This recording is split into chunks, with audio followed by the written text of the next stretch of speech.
Hello Golden State Warriors fans. We are here once again to bring you the latest news related to our team, and I would like to emphasize how committed we are to improving our performance to achieve great results. Before we dive into this intriguing news, I kindly request you to show your support by clicking the like button, and if you are not yet subscribed to our channel, I invite you all to join us on an exciting journey. Remember to turn on notifications so you don't miss anything. Did you get a chance to see him at all? Yeah, I saw him at halftime and checked in on him. Such a bummer, just coming back. Finding his rhythm, playing well.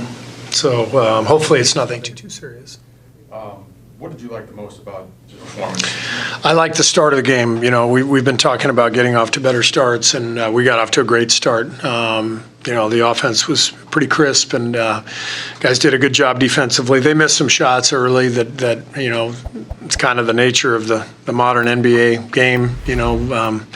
Shots go in, shots don't, and we were due for a night like this to make some threes, and we haven't shot it well recently. So really good start, and that set the tone for the whole night. Haven't had a wire-to-wire kind of dominant win like this in a while. Is this kind of game that develops some confidence knowing the stretch you guys are going into? Yeah, and everybody feels good, and you get a night where nobody plays more than 25, 26 minutes. That's very helpful. Big game coming against Memphis, so we'll be well rested and in rhythm for that. And so big stretch coming. Did you watch any of the Lakers-Memphis last night? I did not. Given that, like you said, big stretch, but all these games are meaningful, but games where you're playing teams directly in front of you, how consequential are those at this time of year?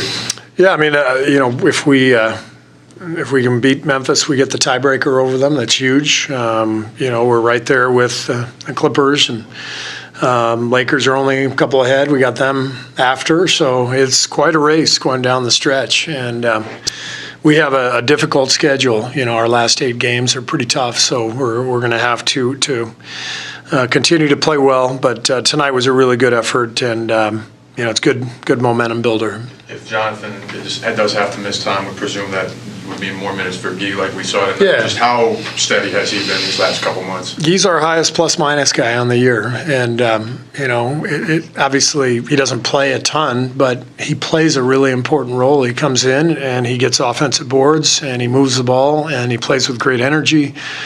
He's a difference maker, and so I feel great about playing Guy if he has to play more with JK's absence, and he'll be ready to go.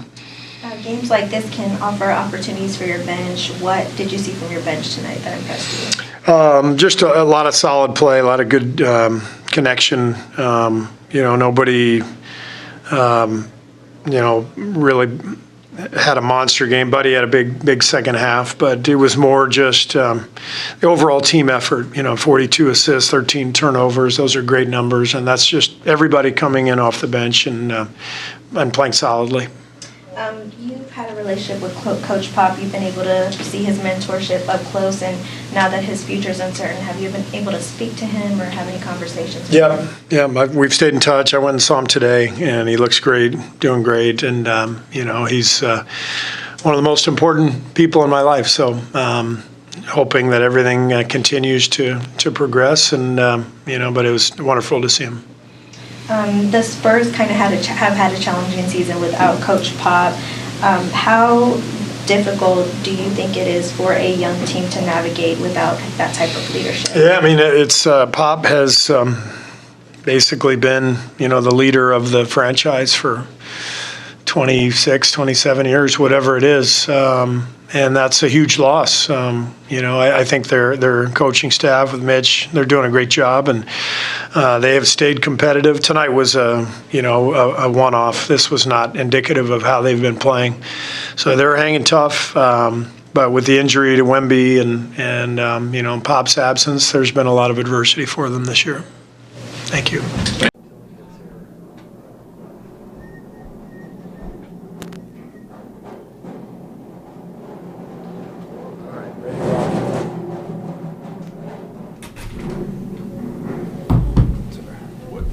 Quick start tonight after a few slow starts. What did you like the most about the way you guys came out?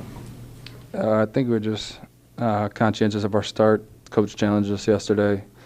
Practice to get off to a good start, and it helps that kind of second wave of guys ease into the game and not feel like they have to fight back for us. But he said he was going to stick with the lineup just because we're 10-0 or now 11-0 with this group that we're starting. And so just emphasis on moving the ball, getting easy early shots, and then playing good defense and just kind of putting the two things together. Regarding putting defense and offense together, forcing a lot of turnovers in the first quarter. Mm-hmm. How did that pace open up offense for you guys?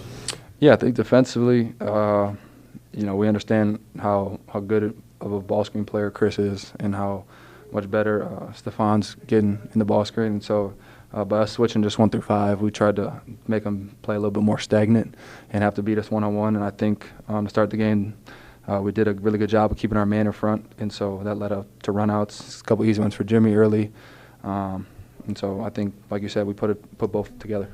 How good that third quarter feel for you? Yeah, I mean, shots went in, which is nice. But I think it was, collective effort. We shot 48% tonight after, 2 bad shooting nights in a row in New Orleans and Miami. So it had to come around at some point, and tonight was the night. Memphis coming up. Did you watch them play the Lakers last night? I did. What did you see? They're different with their new coach, play a little bit differently on offense.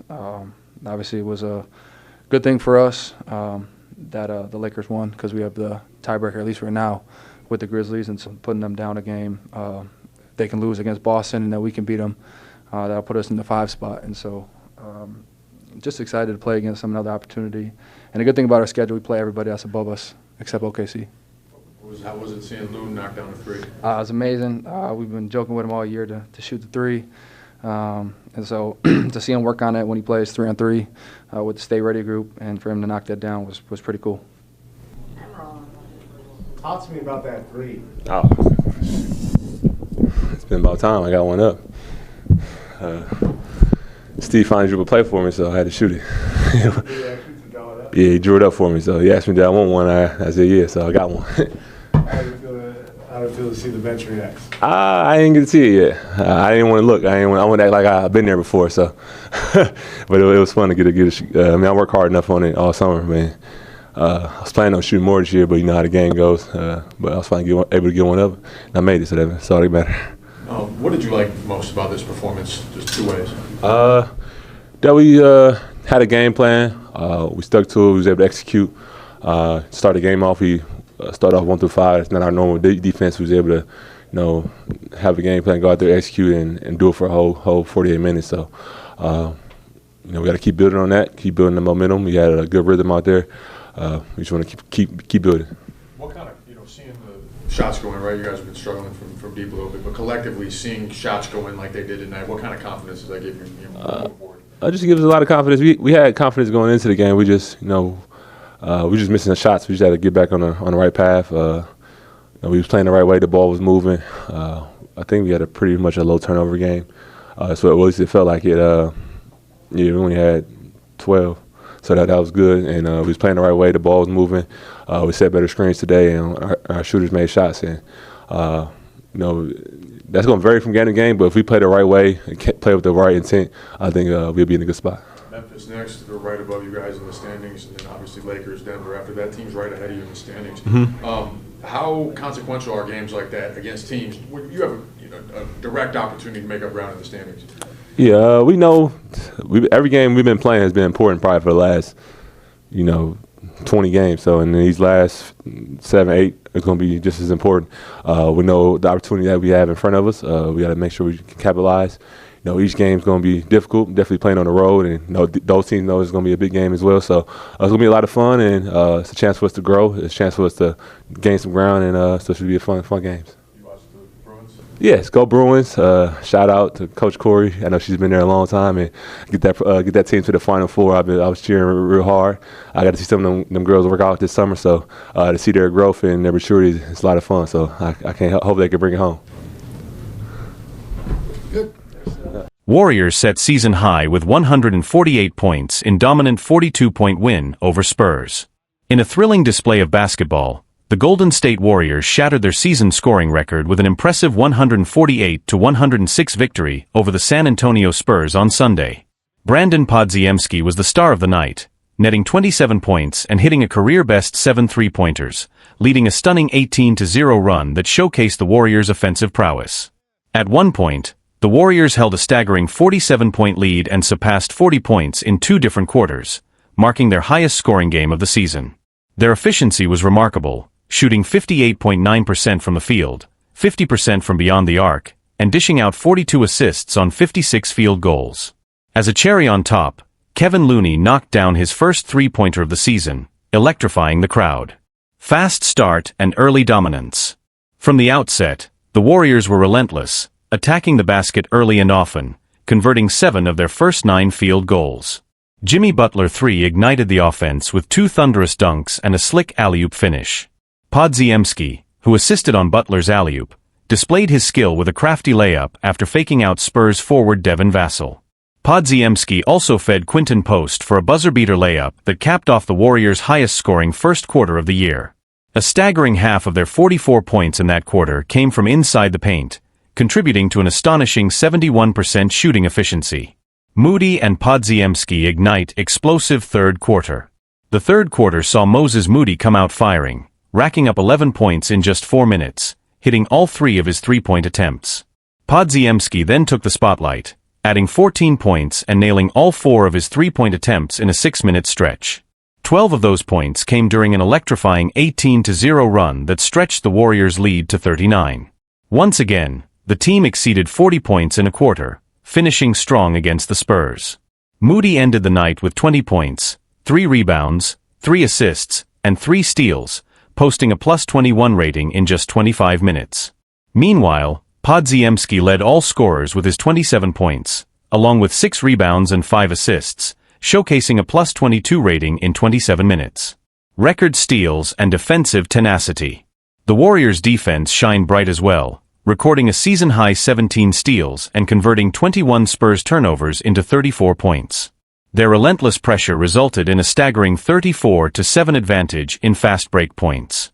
9 different Warriors registered steals, led by Jimmy Butler with 4 and 3 apiece from Moses Moody and Buddy Hield. Kuminga's injury concern. In a disappointing turn, Jonathan Kuminga awkwardly landed on his right ankle during the second quarter, the same ankle that had sidelined him for 31 consecutive games. He did not return to the game, with the injury officially listed as right ankle pain. Kuminga's brief appearance yielded just 4 points, ending his streak of 25 consecutive games in double digits. Looking ahead, a crucial showdown in Memphis. Next up, the Warriors head to Memphis for a critical matchup against the Grizzlies on Tuesday.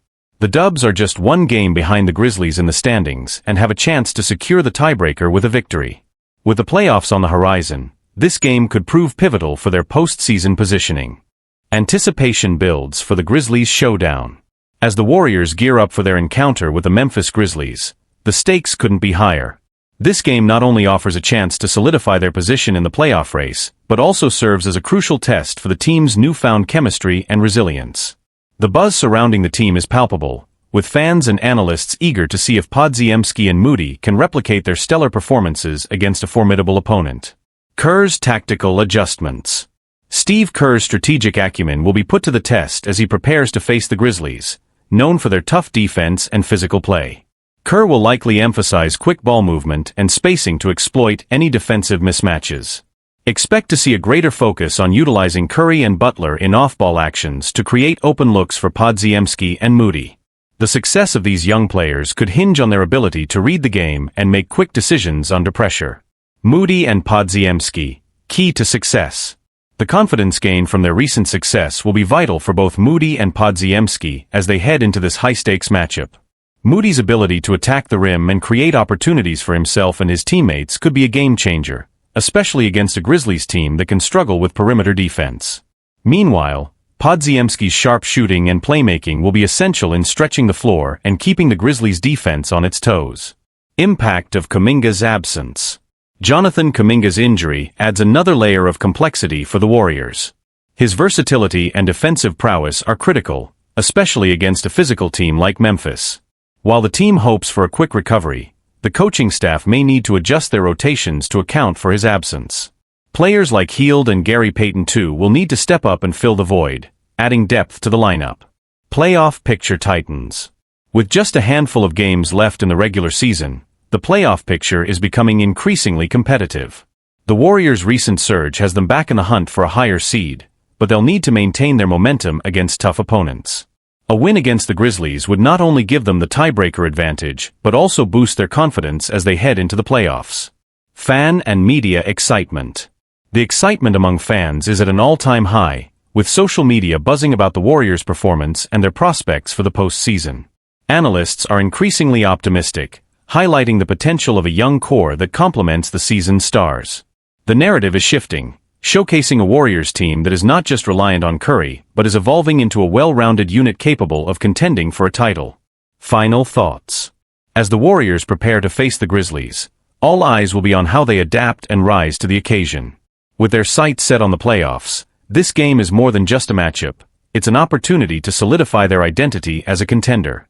If Podziemski, Moody, and the rest of the team can build on their recent successes and navigate the challenges ahead, the Warriors could very well make a deep playoff run.